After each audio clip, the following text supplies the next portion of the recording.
Joint inquiry into intelligence community activities before and after the terrorist attacks of September 11, 2001. Report of the U.S. Senate Select Committee on Intelligence and U.S. House Permanent Select Committee on Intelligence, together with additional views, December 2002. Finding, discussion, and narrative regarding certain sensitive national security matters. Finding: while in the United States, some of the September 11th hijackers were in contact with and received support or assistance from individuals who may be connected to the Saudi government.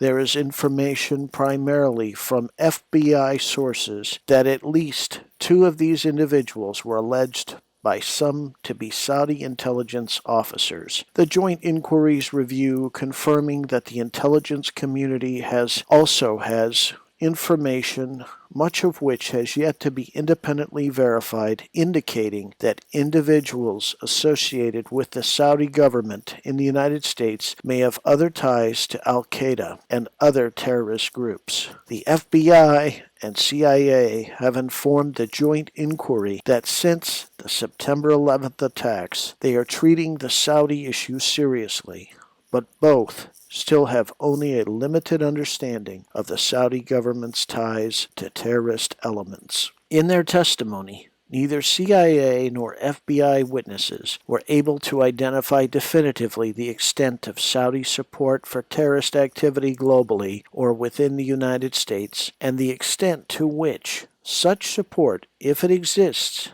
is knowing or inadvertent in nature. The FBI's Washington field office created a squad devoted to redacted.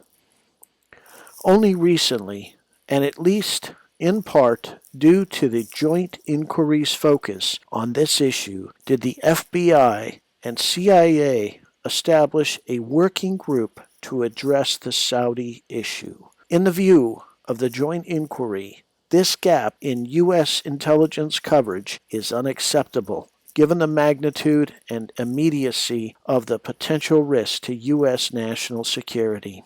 The intelligence community needs to address this area of concern as aggressively and as quickly as possible. Discussion: one reason for the limited understanding is that it was only after September 11th that the U.S. government began to aggressively investigate this issue. Prior to September 11th, the FBI apparently did not focus investigative resources on redacted Saudi nationals in the United States due to Saudi Arabia's status as an American ally.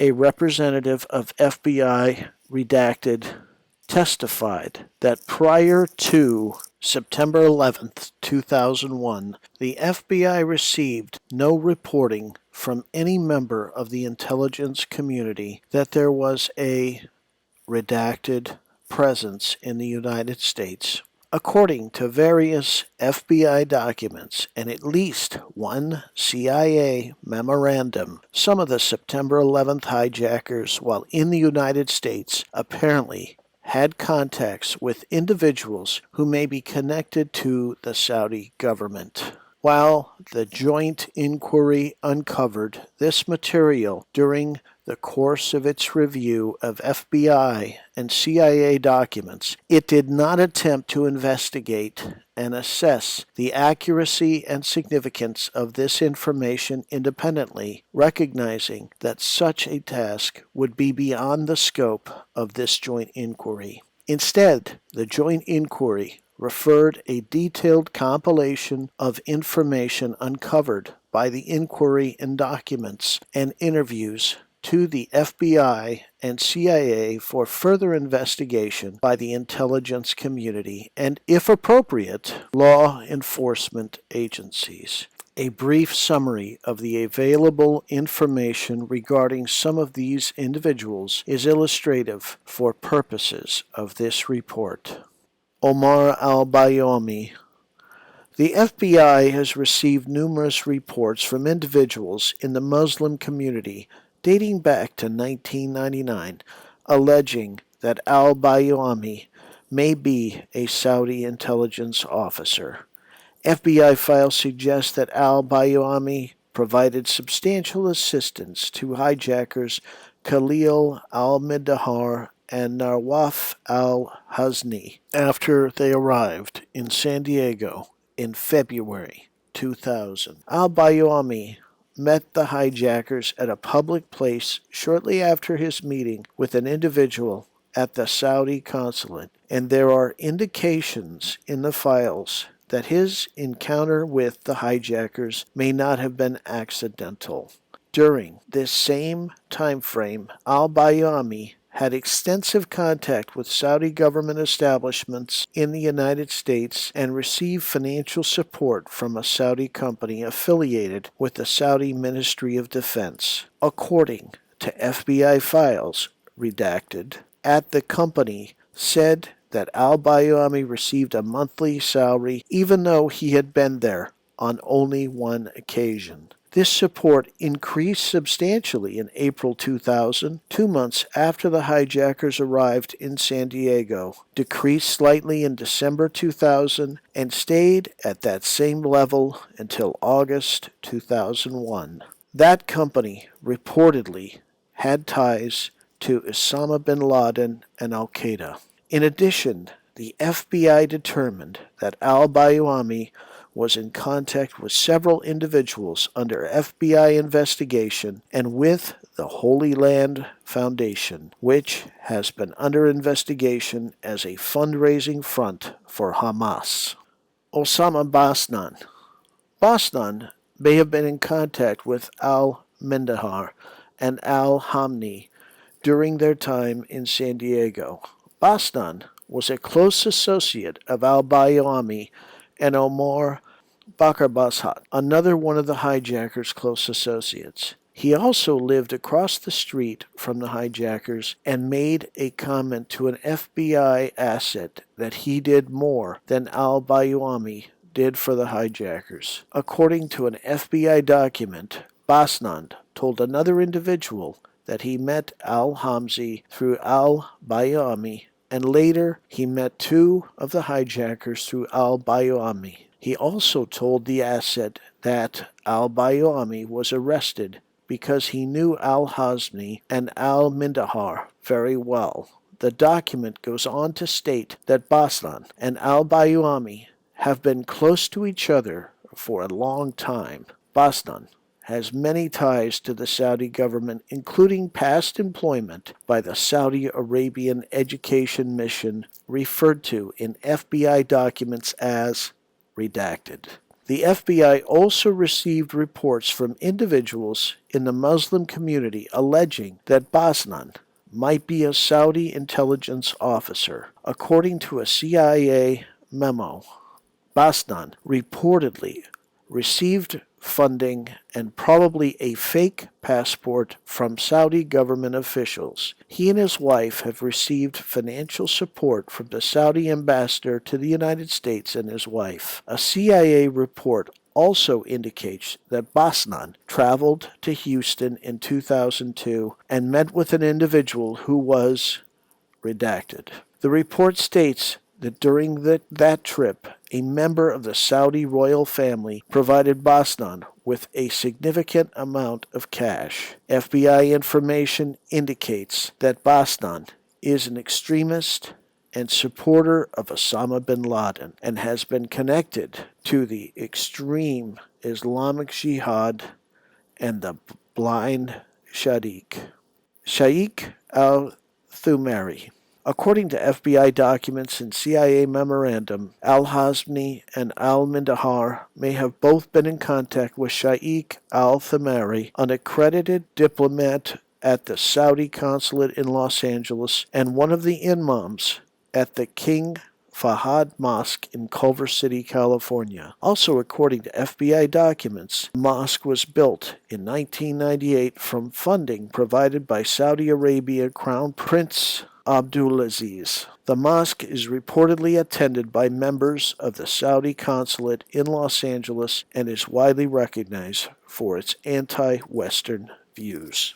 Saleh al-Hussein, In September 2001, Salih al-Hazari, reportedly a Saudi Interior Ministry official, stayed at the same hotel in Herndon, Virginia, where al-Hazmi was staying. While al-Hussein claimed after September 11th not to know the hijackers, FBI agents believed he was being deceptive. He was able to depart the United States despite FBI efforts to locate and re-interview him.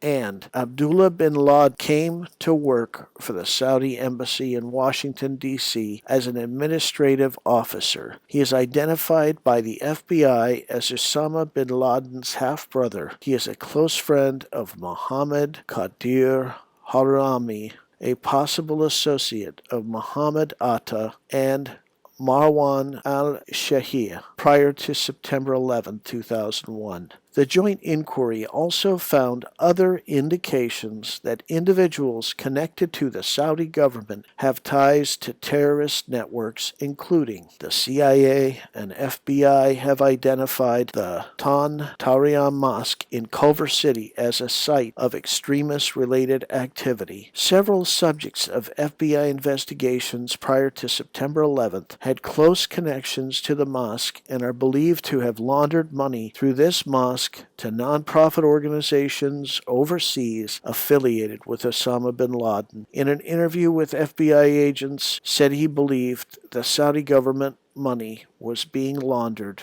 through the mosque. Another Saudi national with close ties to the Saudi royal family, redacted, is the subject of FBI counterterrorism investigations and reportedly was checking security at the United States southwest border in 1999 and discussing the possibility of infiltrating individuals into the United States. According to FBI documents, several of the phone numbers found in the phone book of Abdul Zabayeda, a senior al-Qaeda operative captured in Pakistan in March 2002, could be linked at least indirectly to telephone numbers in the United States. One of those U.S. numbers is subscribed to by the ASPCOL Corporation, which is located in Aspen, Colorado, and manages the affairs of the Colorado residence of the Saudi ambassador Bandar. The FBI noted that ASPCOL has an enlisted telephone number.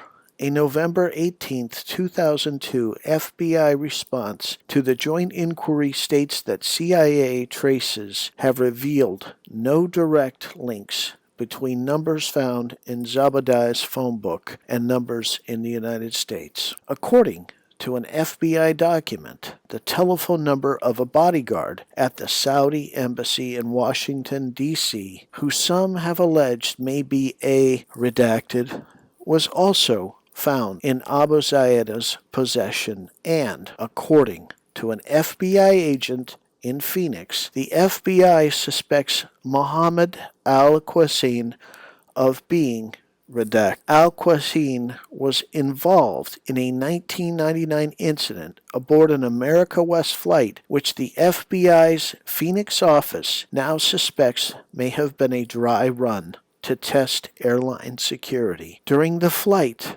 Al-Qasim and his associate asked the flight attendants a variety of specific questions. Al-Qasim then attempted to enter the cockpit on 2 occasions. Al-Qasim and his associates were flying to Washington, D.C. to attend a party at the Saudi embassy, and both claimed that their tickets were paid for by the Saudi embassy. During the course of its investigations, the FBI has discovered that both Al-Qasim and the other individual involved in this incident had connections to terrorism. Finally, the committees are particularly concerned about the serious nature of allegations contained in a CIA memorandum found by the Joint Inquiry staff in the files of the FBI's San Diego field office. The memorandum, which discusses alleged financial connections between the September 11th hijackers, Saudi government officials,